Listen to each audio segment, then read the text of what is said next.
হয়নি। এই মুসল্লিদের, মুসলমানদের, সাধারণ মানুষের ভাগ্যের পরিবর্তন হয়নি। সুতরাং এই ভাগ্যের পরিবর্তন করতে হলে, পরিবর্তন চাইতে হলে আমাদের আগে গণভোট দিয়ে সংবিধানের আমূল পরিবর্তন করতে হবে, আমাদের সংস্কার করতে হবে।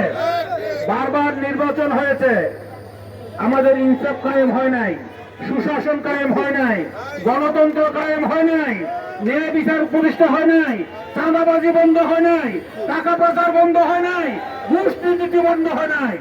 এগুলি বন্ধ করতে চাইলে শুধু ভোট দিয়ে হবে না, ভোট আগে হয়েছে। আমরা জাতীয় নির্বাচন চাই, গণতন্ত্র ছাড়া কোনো মুক্তি নাই। কিন্তু তার আগে 50 বছর, 54 বছরের যে বৈষম্য, গণতন্ত্রহীনতা, যে দুর্নীতি, লুটপাট বন্ধ করার জন্য আগে গণভোট চাই।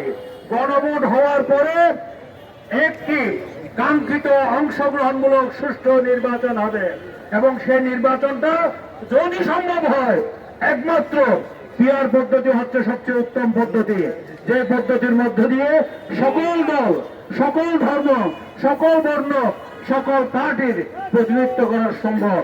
আসুন, আমরা অতীতে অনেক তালবাহানা দেখেছি, দেশি বিদেশি ষড়যন্ত্র দেখেছি, যুগে যুগে এখানে ভালো দরবেশ যেমন এসেছে, কুলঙ্গার দরবেশ হয়েছে।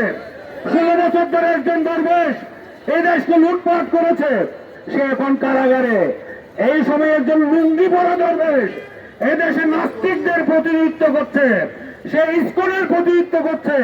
ইসকন এবং নাস্তিকদের মাস্টার মাইন্ড ওই লুঙ্গি দরবেশ গোলা পানিতে মাছ শিকার করার চেষ্টা করছে।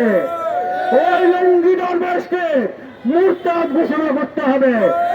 তাই অবিলম্বে গণভোট বানচালের এই দরবেশীয় ষড়যন্ত্র, নির্বাচন বানচালের দরবেশীয় ষড়যন্ত্র আমরা রুখে দেব এদেশের সাধারণ মানুষ। আজকে জাতীয় ঐক্যজোট আপনাদেরকে সাথে নিয়ে আপনাদের আশা আকাঙ্ক্ষার প্রতিফলন ঘটানোর জন্য জাতীয় নির্বাচনের আগে গণভোট দাবি করছে। এটা এদেশের সাধারণ মানুষের দাবি, জনতার দাবি, সকল ধর্ম বর্ণের দাবি।